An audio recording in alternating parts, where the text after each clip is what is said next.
Hi, almost everyone is watching my channel without a subscription. Please support me and subscribe. I release videos every day for you. Story 1. I paid for my husband's cancer treatment.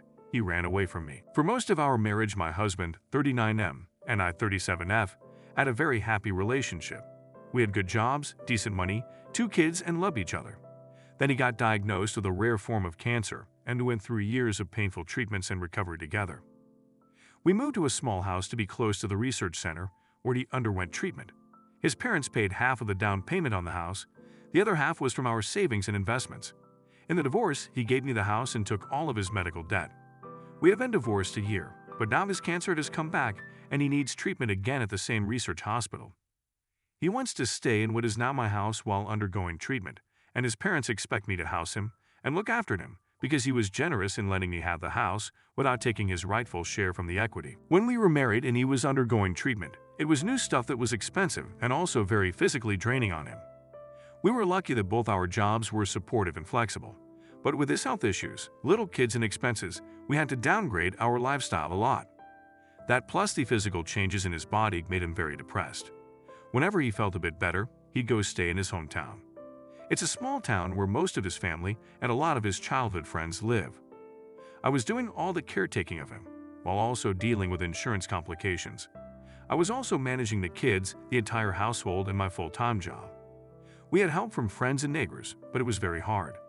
I wasn't happy about him spending his healthy days away from us, but it was good for his mental health, so I didn't feel like I could object. While he was staying there, he had reconnected with his high school girlfriend. A couple of years ago, he admitted to me that he was sleeping with her, and I filed for divorce. He had fully recovered from his cancer by then. There are other aspects around the cheating that left me very heartbroken and feeling betrayed. His giving me the house and taking all the debt was an apology of a sort. His parents feel that I owe him for getting the house and should let him stay there for the 2 to 3 months his treatment is at the facility. I do want him to be well, and I don't want my kids to lose a loving father. But I can't deal with having him around me, especially not if I end up being his nurse and caretaker again. I am still very bitter about how our marriage ended. A lot of people close to me are telling me that I should support him for the sake of my kids. Would DA if I say I can't do that? In the comments, they announced their engagement the day the divorce was finalized. That still hurts so much. I am struggling with this so much. I don't think I hate him. A part of me still loves him as an old friend.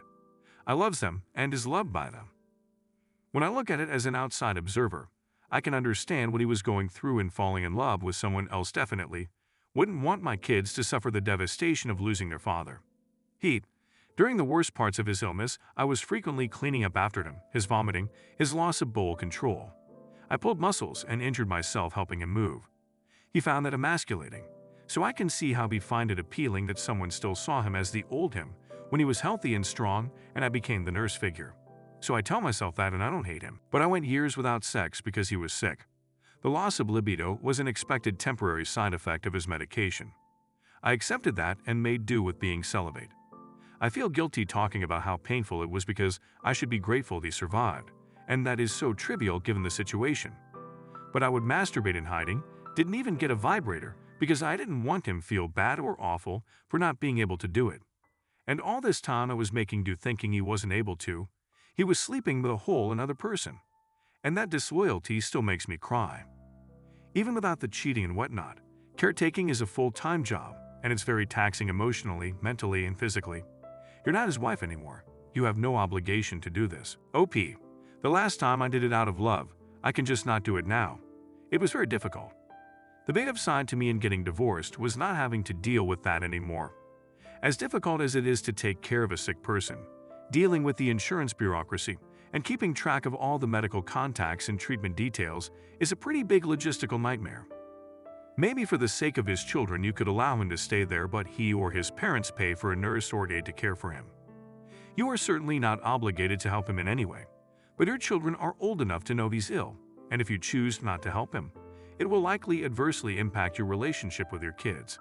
If not now, later, especially if something happens to him and he dies if you don't help him, I fear they will blame you for not helping him by at least allowing him to stay there. OP, I hadn't started thinking on those terms yet, but yes, you are right, I have to measure how my kids will react to this. I haven't told them yet that he is sick again. They were very little back then and only knew that Dad was sick and got better. Now my oldest is big enough to understand cancer and what that means. My ex has been the fun Disney dad since we separated. They adore him. The chances of his parents being unaware that their son was sleeping with his high school girlfriend when he came home is 0. Oh, they knew and supported him. They were always good to me, so it wasn't like they wanted to break up my marriage, but they were in whatever makes him happy because he survived cancer. I think he received some side eye for this from people who knew what we went through. And my ex-in-laws did damage control by making overly gushing social media posts about how the guy always looked out for him and made him laugh when they were kids and did it again when he was going through a hard time. As if her comedy skills are what cured his cancer. I was just the background maid/nanny/assistant character that can be ignored. Sorry, I am still bitter and I keep regurgitating the same stuff. About the in-laws. They are my kids' grandparents, the only loving grandparents my kids have. They dote on my kids and drive hours to spend time with them and take them places. I resent them, but they are good grandparents. Update. The Sunday after I made the post to AITA, my ex-in-laws picked up the kids for a zoo trip. They sometimes come to pick them up to entertain them, and so I thought nothing of it. A few hours later, a very teary and contrite MIO dropped off 2 bawling kids with me. She told them their dad is sick and will die if he doesn't stay with us and go to the hospital. We hadn't had a talk with the kids yet about the diagnosis, and she dropped it on them that he is dying from cancer. He is not dying. It's a painful treatment, but he'll recover. I was so furious, I was raging. I called the ex and tore him a new one. He was shocked too, and we together exploded at his mom. She broke down and cried, begging me to not take away her grandkids from her, as if I trust her after this. Ex and I together talked to the kids, him on video, and assured them that yes, he is sick, but he'll be fine. He just needs to go to the hospital, and they'll make him better like the last time he was sick. The kids settled after that, but my oldest has been at me crying and begging to make dad come live with us. I promised them I'd talk to dad and figure out what's the best thing to do. I swallowed a lot of bile to talk to him about why he was doing this. We had a pretty long and detailed discussion. The bottom line is that he's broke. He still has a decent job, but his credit is ruined. He has a lot of debt, and he stupidly got the cheapest insurance that barely covers anything. Fiancée is no help either. She's worse off financially. So he needs a place to stay. He can't afford this otherwise. His parents are funding some of his medical payments and are already stretched. He was financially all right when we broke up, so I have no idea what happened in such a short time. Anyway, ex and his gef moved into my daughter's room. My daughter happily gave it up to her dad and is sharing her little brother's room. Both kids are over the moon happy to have their dad in their home. My daughter keeps checking on him every few minutes to make sure he's still ok. MIL traumatized my kid. I'll never forgive that woman for this. I let the gef move in with him because I was too angry to care about who came to look after him as long as it wasn't me.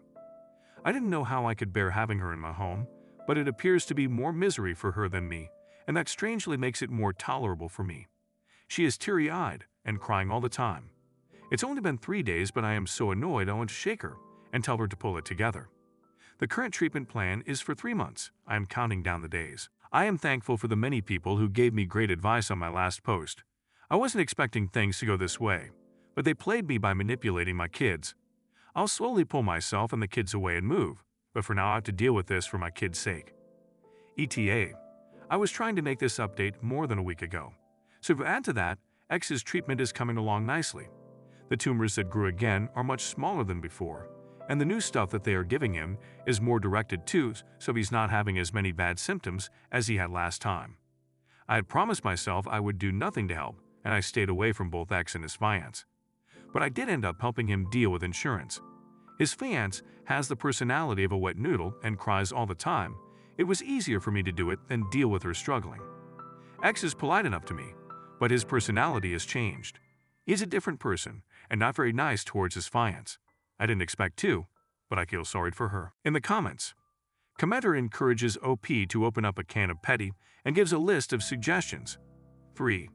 Ask if the gef can look after the kids for date your ex doesn't have treated. Then go out on a date looking $1 million. If you don't date, they don't need to know that. Just go out with girlfriends. If you do date, don't come home that night. OP, I've done number 3 2 times already. I haven't dated yet since the divorce. I want to, but online dating scares me and my social life revolves around my kids. I am pretending to have plans just so I am dressed and out and feel good about myself. I didn't leave the kids with them though. I managed to arrange sleepover for kids with their friends on those nights. I have been amazed by how much love and support my kids and I are receiving from our neighbors and friends. I told a few close people what's going on, and I suppose most people know now. I have received a lot of offers for help. People can be kind. We got invited to a camping trip on Easter weekend, and I am taking kids to that. XMIL was making noises about having kids over, and I'd shut that down. You're a saint. OP. Not a saint, no. I am just trying to protect my kids and my sanity. I am keeping myself very busy and staying on task. I am working hard to avoid thinking things because that weight is misery. This is very petty of me, but I have to admit that seeing they are not doing well has been somewhat mollifying for me emotionally. Might be worth looking into dating events that companies run. Might be a smoother way into the reintroduction to dating world. When you're ready, then dating sites. I haven't done online dating, but a friend of mine just married her husband, who she met at a dating baking class. Have a look at what's in your area. OP. I need to look into dating events. I didn't know this was a thing. I need a detailed guide on how to do these things now. About selling the house. OP. I have started looking into selling and I'm researching places to move to. But it is so very difficult. I don't have the budget to put the house on the market while I live elsewhere, especially if it takes longer than 2 months to sell. I also don't feel secure opening the house for showings while my kids and I live here. The other issue is that I don't have close family I can rely on, and here in this neighborhood, I had built up an awesome support system between neighbors and friends. Giving that up and starting somewhere new with 2 little kids in tow is daunting. I am trying to evaluate which option is the bigger con. Is an alternative sitting down with your husband and kids to explain this is a one-time offer? After these 3 months are up, they need to start saving and planning for any future care. OP. Talked to my ex about it before he moved here. He agreed never again. With my daughter, though, I'm going to wait to have that conversation when she's not so freaked out about her dad's mortality. Story 2. Ada for not wanting to pay an equal portion of a restaurant bill when I barely ate anything. To preface, I did pay my share of the bill. Didn't argue or put up a fight. I'm just curious if I'd be the A for not wanting to pay an equal share. So for starters, I was invited by a friend, Sam, to go eat with their friend group at a restaurant in the city. After being very sick for years, I found out that I have a health condition that makes it so I cannot eat certain foods. I now manage the condition with a strict diet. However, restaurants are tricky because they don't all have the ability to be accommodating. And I also don't want to be that person and make a big fuss about it and demand special treatment. I'm an introvert and rather not go out to restaurants at all. But Sam, knowing all this about me, assured me that the restaurant would have options for me. So I agreed and Sam made reservations for our group, which had 5 people. Fast forward to the actual restaurant. They not only lacked options for me on their menu, but there were 0 nutrition labels or ingredients list. The staff didn't even know what exactly goes into the food. Just based on the pictures, I ordered a fish soup bowl, but I immediately had a reaction when trying it, so I couldn't finish. So Sam ate it. I ended up ordering a dish with half of the food taken out, which was basically just a pile of loose meat. So I asked to have it boxed up so I can eat it later with special wraps. The server quickly handed me a wax paper box and walked away. So after putting away my own food, I had to sit over an hour waiting for my friends to finish.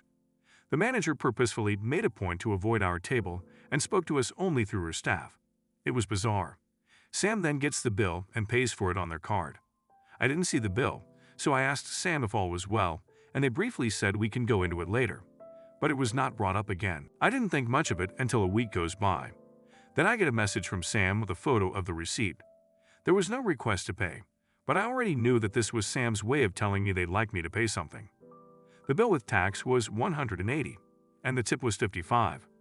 So in total, Sam paid $235. As far as what I ordered, the fish bowl was $15, which I didn't even eat, and the loose meat was another $15. I also only drank water while everyone else drank alcohol. So I sent $30, which I thought was more than fair, considering what I actually ate. But then Sam passive-aggressively asks me if I looked closely enough at the tip. Keep in mind there were 5 of us, so clearly Sam wanted us to split it evenly. I sent another $20, making my contribution $50. And now things are weird and awkward. I don't like fighting over money with friends and family. So I personally feel like it's best that I decline any future invitations from Sam to eat at restaurants I'm unfamiliar with. If I had taken issue with paying an equal portion of the bill, WIDTA here. Edit. I think people are missing the fact that I was expected to pay for the soup even though I did not eat it. Before I could send it back or have it redone with compliant ingredients, Sam took and ate the fishbowl soup for themselves. Sam also took it upon themselves to tip $55, even though the service was awful. If the roles were reversed, I would have asked Sam to only pay back $15 plus enough $5 to $10 for tip/tax. But instead I gave $30, and then I was asked to pay more than that. Added 2. Thank you for the comments, and I think I've learned a lot, mainly that I should never assume someone else will be on top of my dietary restrictions. It's always going to fall on me. I think that's where a lot of the issues stem from, me not advocating and communicating enough. Going forward, I'll go about things differently and insist on separate checks. Or just stay at home XD.